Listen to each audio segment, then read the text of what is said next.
Hi, everyone. Welcome to Tech Talk, a podcast where Amit and we talk about various tech-related topics. We don't just talk about gadgets and very detailed tech. We also talk about all aspects of technology and how it relates to social and commercial side of things and ethical responsibility and everything that's related to it. Today, we're going to talk about something called social commerce. I'm very excited to talk about it because I have no knowledge about it at all. And I am curious to know more from Amit. Thank you for suggesting it, Amit, this topic. I know we have talked about e-commerce and we are always interested about how tech relates to commerce altogether. So I imagine social commerce would be a very thought-provoking topic to talk about. Well, it's not as thought-provoking as you make it sound. And the funny thing is that you already are familiar with it. You are just thinking in the wrong direction. So let's start with the basics. So again, thanks a lot for the introduction. So we have already covered a podcast on e-commerce, and just wanted to revise what e-commerce is for the people, for the benefit of everyone. When we do shopping, we normally go to a physical store and we buy a product. So that's normal commerce. So you pay for a goods or services and you buy it. So that's something physical, something tangible. You go to a shop. Now, suppose the shop is online, then you buy it using a credit card or a debit card online. So that's e-commerce, electronic commerce. Anything that's done online is essentially e-commerce. So now, what is social commerce? So social commerce is nothing but commerce that you drew on social media platforms. So you shop on Facebook, you shop on Instagram, you shop on TikTok. So that's social commerce. And why is it popular? What does it mean? Why is it, why people are so excited about it, etc., etc., is what we will talk about in this podcast. So, Rinat, I think that makes sense now. It has got nothing to do with charity. Yes, no, now it's all making a lot more sense now. But again, I would challenge why is it called social commerce? Because social, just the word social should sort of relate to the social side, doing everything together, helping out your neighbors and stuff like that. And social media commerce would have been a more of a descriptive name, but hey ho, however, Yeah, I think is you have a good point, but I think in the charitable sector, as you mentioned, if you want to do it something for social, you normally don't charge money, and even if you do, you drive the commerce through an online portal. So that's still essentially e-commerce. So the social part is not like targeting just social applications; it's social media applications. So that's why right. it's social commerce. I could be wrong, but that's how the word has picked up, and now it's across all platforms. And I think the pioneer in this would be the Meta platforms or even Pinterest. I think Pinterest was the first, but Meta platforms, which includes Facebook, Instagram, and WhatsApp, they are quite pioneer in this field now because they are doing a lot of push in these products to enable people to shop from their platforms. So let's rewind a bit. So let's look at shopping. So shopping was predominantly done in physical stores. Then it moved online, so people could now sit on the computer and buy product. And the same website you could open on your mobile phone. So now you could shop on your mobile phone by going to a website. Now imagine Nike is a shoe company and you buy Nike shoes, but instead of going to a store, you buy it online. You can use coupon codes, you can use some discount codes, etc. from some places, and you can buy a good pair of Nike shoes. Now imagine Nike has a Facebook page, and Nike also has an Instagram page, and Nike also has a YouTube page. So we are forgetting YouTube. YouTube, we don't consider it completely social, but it is still a part of social because a lot of users are still logged in, especially premium users. So anyway, so if you are a Nike customer who has a Facebook and Instagram platform, now you have a page, a business page on these platforms, and through that business page, you're promoting goods and services. So now you want people to come and buy your product. Now there are two ways to do it. One, you click a link and you go to their website and you buy it. The other thing is You click a link and you stay in the app and you buy the product inside the app.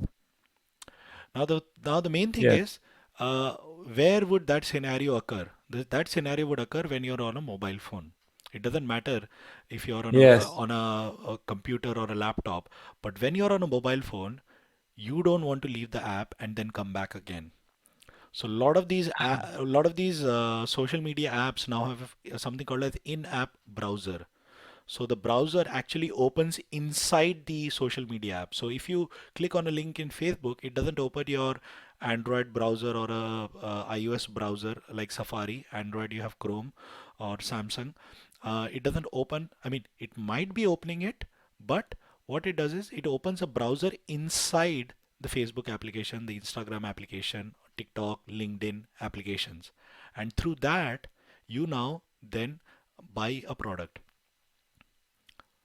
Yes, this is actually, I mean, I've obviously living it for all these, more than a year now. These things started happening slowly within all of these platforms, but it's good to sort of put some spotlight on it, so we know, as consumers, we're more aware of what is actually happening. Because yeah, we keep browsing in mobile phones whenever we click on a link, and I have noticed it. Like I think, no, I mean, relatively, I don't know when it actually started, but I think 1 or 2 years ago, but maybe it had started a long time ago.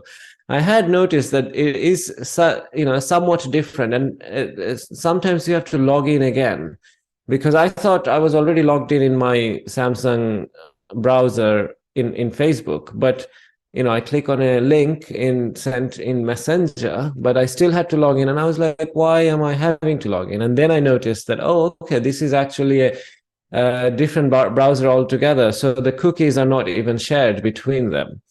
So yeah, no, these are interesting developments that are happening very slowly, and a lot of the times we don't notice. And it doesn't sort of, it is making our lives easier in a way, but it still is important for us, everyone, audience, me and you, consumers, to be aware of how these changes are happening and how we're ending up spending more and more money on online. But yeah, as you explained this, social commerce or social media commerce, I immediately thought of Facebook or Meta, because pay-per-click or ad revenue could only make you so much, and that's the main source of income for Meta. And I would imagine they would be, that would have the highest incentive to monetize their highly, used platform. And how could they do it? They now have that way of sort of in-app or in-browser sort of purchasing. I don't know if Facebook Marketplace would be a part of that, but you can go to, as you said, Nike brand page and make a purchase of their products right there and then. You can do it on YouTube, and all the sort of social media platforms, who are all fighting for attention from people. They don't want you to leave their app, but they also want, it to be, the consumers to have that sort of interaction. If they want to purchase something, they don't want to block it. So what is the solution? This is what we've kind of come to then, with the advantage of tech. Very interesting, indeed. Yes. So I think you have rightly described these platforms want people to stick to their app. So like Facebook wants people to be logged into Facebook. Instagram wants people to be logged into Instagram, WhatsApp, Pinterest, Snapchat, TikTok. They all want the users to stay on their platforms. Now go ahead. A quick side note, Amit. I don't know, but it's Pinterest, isn't it? It's not Pinterest. Pinterest, sorry. Yeah, I don't Yeah, know. I don't use that app a lot, so Yeah, yeah. yeah. I'm not Thanks for also correcting. Thanks for correcting. very Yeah. much of a So big yeah, user, but yeah. Pinterest. Yeah, not Pinterest. Anyway, so I think the whole idea is that these apps want you to stay on them. Now, the main when these social media apps were created, their source of revenue was advertisements. So in order for people to for companies like Facebook and say Instagram and Snapchat and TikTok, Pinterest, they all had to make sure that the users are able to see the ads. So in order for people to come on the platform and then see the ads, that's how the companies start making money. Now you have a threshold of ads that you can show. You have a threshold of number of users who are using the platform. So how do you make people to stay on the platform even more? So you've already introduced the social aspect where I can see your profile, I can see the photos, I can see your videos, I can see what you're posting about. So I'm constantly engaged with you. And I'm not just engaged with you, I'm engaged with like 700 people. So I have a feed now and I can constantly see that. So I'm already engaged. Then I'm like, okay, now I'm already on the social media platform where all my friends are. I want to now, I love Nike. I wear their shoes. So, by the way, disclaimer, we are not promoting Nike in any way. It's just an example. So let's say that I love Nike sports shoes and I post a picture of the Nike shoes. And you then quickly click on it and you say, oh, Nike shoes, because you've never heard of those shoes, and you try to go to their Facebook page and then you try to look at their things and then you want to buy something. So now you go outside the platform. So these companies, social media platforms thought, okay, why do you want to send people outside the platform? Why can't we make people buy the same thing inside the platform? So that's where the commerce started kicking in. So that's where Facebook Marketplace came, Instagram Reels came, TikTok videos coming, and then influencers, user generated content. So these are all the topics that you keep hearing about, but these are all the things that evolved slowly and gradually so that people could stay inside the social media app and then buy a product. And most of the social Yes. media apps have lost their original uh, purpose. So now you do, I mean, you might go to Instagram to check out your people whom you follow, but most of the times you would go on Instagram to look at the recommendations. And while you're looking at the recommendations, you click on something and you get a sponsored content or you get a sponsored video. And if you click on the video, there'll normally be a buy now button, and you click on buy now and you can quickly buy something very easily. The other thing is like people like us, we can be considered as influencers because we are trying to influence people into learning about technology. We are not there yet. We are not making a lot of money. Actually, we are not making any money. But but the good thing is that now if we recommend a product, people might actually try to Google it, try to look for it, and then try to maybe buy it. And we are just recommending it because we like, because we have used it and we like it. So now this is it is a social recommendation. People whom you follow are recommending you. So it's kind of like influencer marketing. So suppose I have 10,000 followers, I can now promote a product of a brand because it's now a free marketing for them because they don't have to spend a lot of money on marketing. They just pay influencer and influencer just post about this product on their platform and a million users or 10,000 users can quickly see and buy it.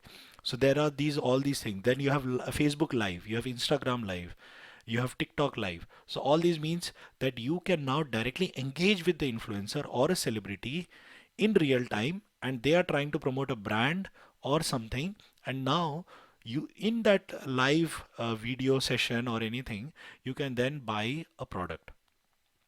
So the whole aspect of like going onto a social media platform to actually engage with users has now taken a back seat, and it's more about okay, what can I find, what can I buy, how quickly can I buy, etc., etc. Mm. And these platforms are Right. pushing it in that direction. If you look at Instagram, it was all about photos. Then it became videos because TikTok came into the picture. The videos became reels. The reels have now gone into like live streaming and Insta Live, etc., Mhm. etc. So it's Yes. taken a whole new level. And same with Facebook. You have Facebook Marketplace, you have Facebook Business page, your Facebook Shopping page. So these are all taking, even in WhatsApp, you can actually host on your, if you have a business account, a WhatsApp business account, in your description, they can click a link, they can see a list of products, and they can actually buy those products from inside WhatsApp. Oh wow, I Yes, didn't know about I've, that I've one seen that. actually. I've seen that. So Mm. so all these platforms, social media platforms where we are trying to engage with people whom you know, whom you want to follow, are now trying to sell you a particular item. So if you like, say, follow a celebrity, say Tom Cruise or say Steven Spielberg or someone, and they are trying to promote some content, so that's again this. And we actually forgot about Twitter. Twitter, I mean, I mean, Mhm. it's a you can say that it's part of the social commerce. There is no like tweet live or something like that, and there is no Twitter videos, but you can still see sponsored contents through advertisements, and someone can still recommend you products like, okay, hashtag Nike, hashtag this, and through that hashtag they are actually promoting that content. So maybe you Right. can't buy directly from Twitter, but you can still engage. So I think the whole thing is buying by staying inside the app. But now, why is it so popular? Why e-commerce is not that popular compared to social commerce, and why all these platforms are targeting these users? Firstly, you have to understand who's buying. So the millennials or Gen Z, whatever you call it, they are buying. And where are they? They are on mobile phones. What are they doing on their mobile phones? They're constantly on social media apps. So these are the people who want to buy something because they get influenced very easily, and they're constantly talking to each other, and they are thinking about, okay, if he has that, it might be good. I need to have it. How can I quickly buy that? And you go on recommendations. So if Rinat recommends me that, okay, I have a Rode mic and I like the sound coming from his video and audio, so I'll say, okay, I want to buy the Rode mic, or I want to buy the camera that he has, just because I know you and I follow you and I trust that you have invested in something good quality. So now, just by interacting with you, I want to buy something of value, of something that's valuable for me, but through the social Mhm. media app. So this user Right. engagement is quite popular, because if you go to a Nike website, you'll not see any social media recommendations. You'll Or not see, Adidas. or Adidas, or Adidas. I'm just, yeah, Nike is easy. Just leveling the playing field Yeah. here. Or Yeah. Vans. Yeah, or any other brand. I have a New Balance and a Brooks running shoe, so if anyone who runs, they can go to their website. Anyways, but the idea is, how often would you go to their website and buy something? Because most of the time you would go to Instagram, you would see someone wearing that shoe and then think about buying it, rather than going to the website and then researching about it and then going to 10 different websites and then researching more and then trying to buy the product. So it's all about, how can I buy quickly? And most of the people now buy based on recommendations, based on referrals. So that's how Yes, the online shopping is now happening.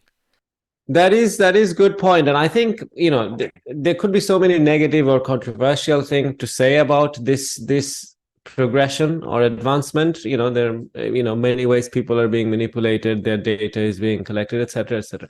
But I think one thing that could be looked at as a positive thing that is happening is that we are starting to get micro influencers. So the whole point of the more distributed wealth is that we don't want like these mega celebrities becoming influencers. And yeah, I mean, they could be just the regular person, the girl or a guy next door, and became like made self-made rich person by becoming influencer. But so much better than that is micro influencer who has only a few tens of thousands of followers, and they have more genuine interaction with their followers. They're covering a niche topic Yes. and making some income out of it, and also doing genuine sort of product reviews and recommendation, etc. So that's a lot more genuine, is the only word I could think of. And the wealth is not now, again, because of like millions and millions of followership. Not one or not a few people are getting, again, disproportionately rich. Rather, there are more influencer with modest amount of followership. So the wealth is again distributed more and more in this way.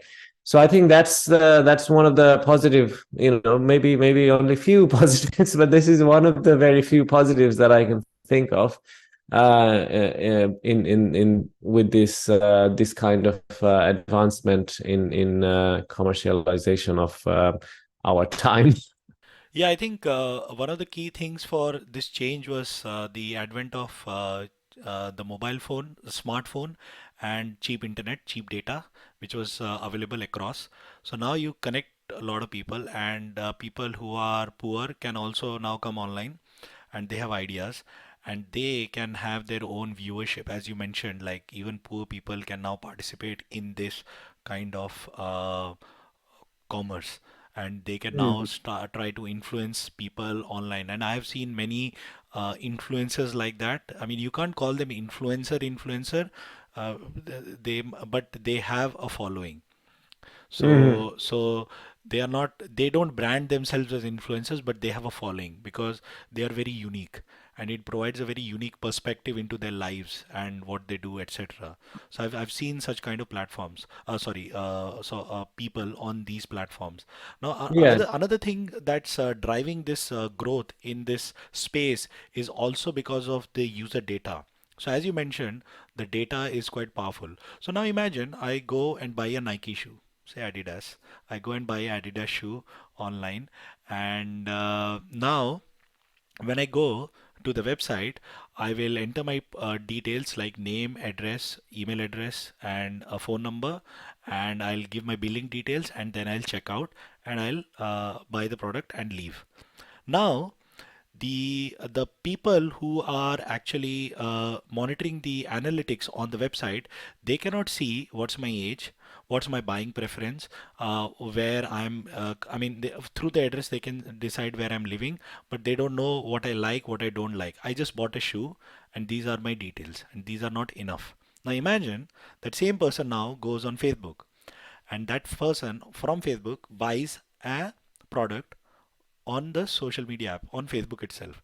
Now the business knows not just my name, phone number, and email address. They also know what I like, what I don't like, whom I follow, whom I not follow. So now they can target me.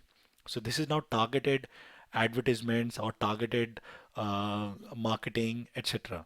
So now they have more control over whom they are targeting and what they are targeting.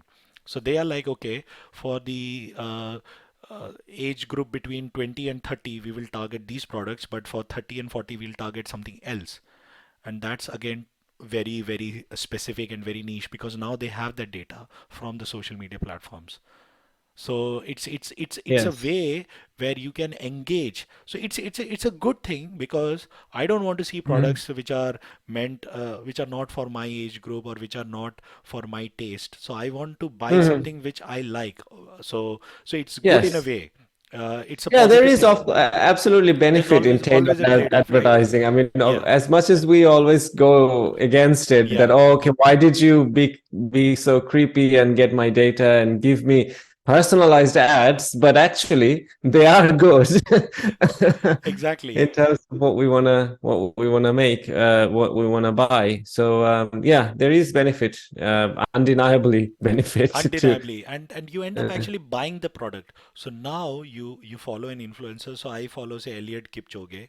He's a marathon. He's one of the world's best marathon runners. He wears a Nike shoe, and I if I want to become I mean, if I follow him, I want to buy a Nike shoe or the shoes that he's actually wearing. It may not suit my running style or my foot or anything, but I still want to buy it, and it's that aspirational thing. And just because I like, I might see advertisement of Elliot Kipchoge wearing that shoe on my social media feed, and that's how you get targeted. It's I mean, you can say that it's a bit creepy, but in a way, you are being served what you like. You're not being served what you don't like. Like hmm. I don't follow, say, swimmers, so I should not be recommending, I should not be recommended swimming products. So something like that. I'm just giving an Hmm. example. I love swimming, but Yeah, but just giving an uh, example. you know what, this also this example actually makes me think of the negative side of this whole thing as well, because I'm always being sort of displayed products and content of the things that I am. It's not just I mean, we know about the term echo chamber. You know, when you go on YouTube, you just keep seeing the content you like, etc., Yes. etc. But now it's, multifaceted echo chamber, where even the things in marketplaces that you would buy would be. I mean, obviously, as you mentioned, you like swimming actually, but say you didn't, in real life, you didn't know how to swim, but it's something that you would have been inspired if you had, maybe the reason you don't like swimming is because the water is always cold. And then maybe you would have been inspired if this new technology, swimming clothes that came out that keeps you warm. But you never actually saw that ad because it wasn't relevant to you. So you never actually took up swimming. So you never actually came out of your comfort zone because of the lack of, the sort of the variety in the content that one was usually getting in 90s or 2000s. Those times you would go outside and go outside to buy a pair of shoes, and then there are other shops right next to it, and you would end up browsing other products that you didn't think about. But that's not happening now. So there is negative to that as well, as much as we want to highlight the positives. But yeah, those are two sides of the coin. Yeah, actually, it's something like reinforcement, right? So you have a certain views, and you keep reinforcing that same view, and Yeah. the algorithm learns that, and it keeps recommending the same thing again and again. So you Mm, think that your beliefs are now true, and because you're constantly getting fed by that whole thing. So yeah. let's take for an example. I talked to you about a Star Wars series, say Mandalorian. It's Mm, currently running season 3 on Disney Plus, and we're just talking about it. My Google Home speaker is next to me. Uh, I'm pretty sure that it's listening what I'm saying, even though I've not asked it to listen because I've not engaged, I've not said those keywords. Now, and it has occurred many times. So now, or you're chatting about something with your friend on WhatsApp, and you suddenly yes. get Oh, a yes. product recommendation on Instagram. How are they knowing that? So Mm, they a human may not be doing it, but there is an algorithm that's going through everything, and they are trying to yes. recommend based on your conversations, based on your chats, based on what you're talking, and they are Well, always listening. WhatsApp do boast about end-to-end encryption. I would be very disappointed if that happens out of WhatsApp. No, But but yeah, it does. I mean, try something, and I have seen the recommendations coming in your feed. I've mm. once I talked about Mandalorian to my personal trainer, and the next thing is, and we were on a video call, and the next thing he tells me is that he's seeing Mandalorian on his Instagram feed. Okay. But then there's always going to be that question. I mean, if I type something on WhatsApp, is it my Samsung keyboard that's also We don't know. listening? I mean, and then if I say something here with you in Zoom, I don't know if Alexa is also listening, or which electronic smart device is actually doing the spying. You're surrounded by spies, so you could never tell. I mean, see, the So, thing is that spying is okay, but if you do something with that information, then it's wrong. I mean, okay, a lot of companies are collecting the data. They will eventually collect it, and we are giving it to them for free because they are giving us these amazing applications. So in case we don't give them, what happens? Someone else will collect. So someone is always collecting it. Now the question is, what do they do after collecting that data? Do they sell it? Do if they improve the yes. product, good, because we are benefiting from it. But if they sell that data to target us, to take money from our pockets, etc., etc., etc., then that could be considered as a negative connotation of this whole thing. But Hmm. again, you are benefiting from it. After selling that data to someone, they target you with a specific ad, and you found that ad beneficial to your tastes. But the problem is this is not consented business I transaction. agree. I I agree. didn't I consent to agree. that benefit in return of my data. So when when you have a business transaction, you have both parties needs to be fully aware of what they're giving, usually money, and what they're getting, usually product. But in this scenario, it's not We are consented. giving our data and we are getting a product or a service or some application and we are getting it for free. So even like Google Maps, if you use it, uses a lot of recommendations, right? It tracks the history, the historical data, what you are searching for, and then it starts recommending. YouTube also does that. It tries to recommend videos that you constantly watch, and based on that, it'll tell you, or it will recommend videos based on the video that you are currently watching, not that you have watched Yes, or yes. currently watching. So if you're watching, say, a Warren Buffett video, it will give you some Warren Buffett videos on the side, and Hmm. some videos of channels that you already like. So the algorithm works in Hmm. mysterious ways. Yes, unpredictable in some sense, but it works. It So works. It works, and no, that's no. how these companies are Yeah. making billions and billions of dollars. But the key thing to connect everything is a smartphone, and that's Mm. why it is now very, very crucial that shopping has now shifted from buying on a website to buying from a social media app because of the Mm. smartphone. So this makes me think, what happens to the payment gateway and all the other things, shopping cart and They're all of still those there, things? right? They're still there, but They're, they're integrated now into the social media application.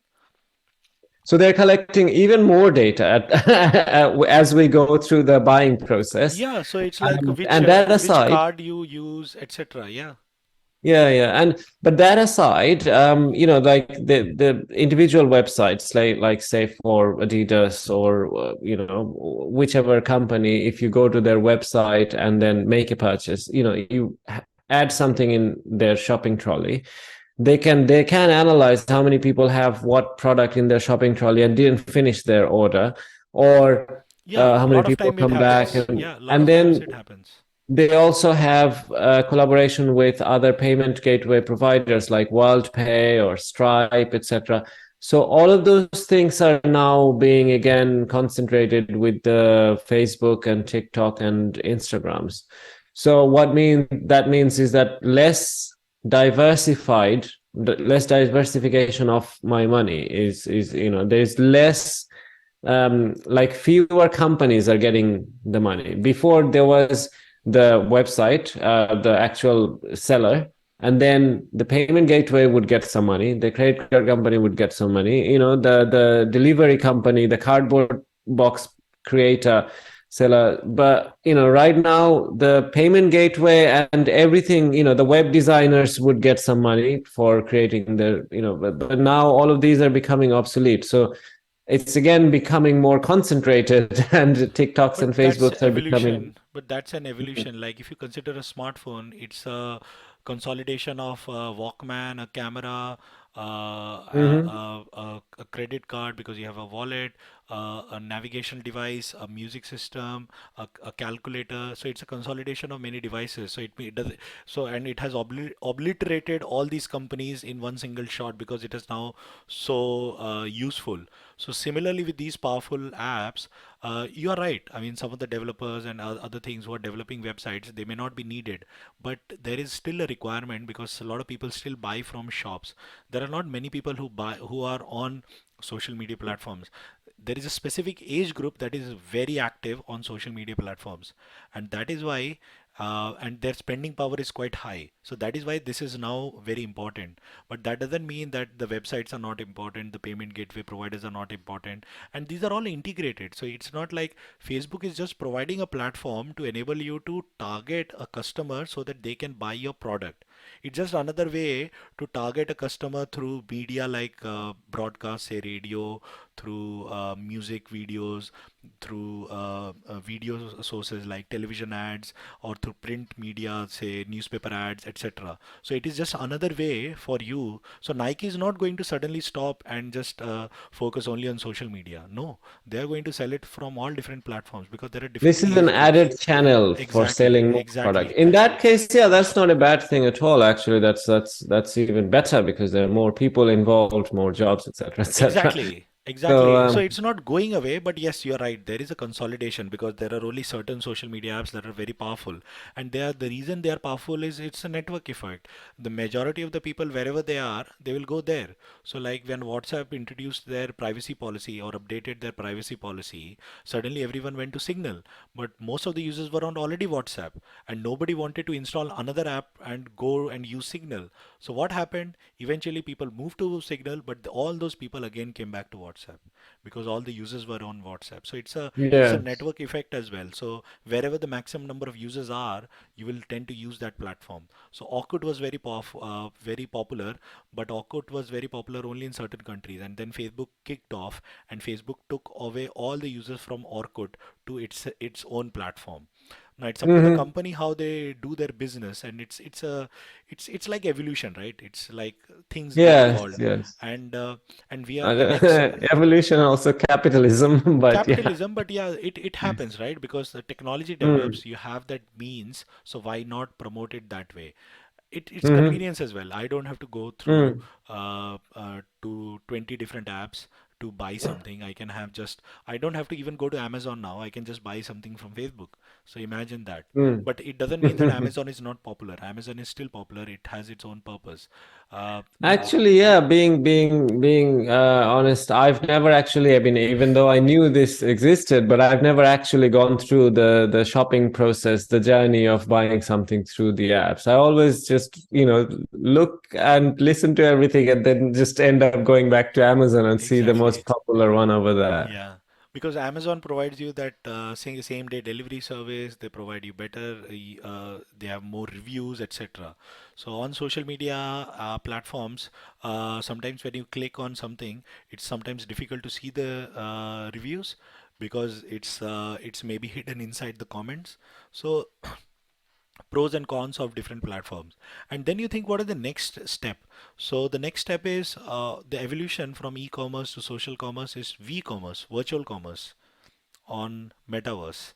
So we talked about VR, AR, metaverse.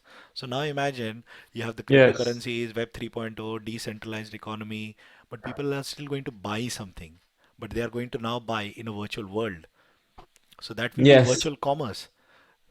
That would be another interesting topic for us to Exactly. cover as it progresses, as we track it. But yeah, no, this was actually quite an eye-opening and actually also thought-provoking, even though we were doubtful in the beginning. But no, this was actually a good conversation to have, a lot to learn about, and a lot to think about as well. And hopefully, audiences felt the same way. And any comments or any sort of views, perspective that you guys might have listening to us, please do reach out and share with us. Maybe we'll share those or reply or comment on those in our future podcasts, as well as also feel free to contact us, giving us more topics to talk about. Or if you want to come to our show as a guest, you're more than welcome. So all of our contact details are in whichever platform you're viewing. So please feel free. This was actually a really good topic. Amit, thank you for coming up with it. And yeah, very much enjoyed talking about it. Thanks a lot, Rinat, and I hope our audience now understands what social commerce is and they are more mindful. I mean, I'm not saying be careful, just be mindful of what you're doing online and how these platforms influence you. So, yeah, thanks. Absolutely. Thank you all.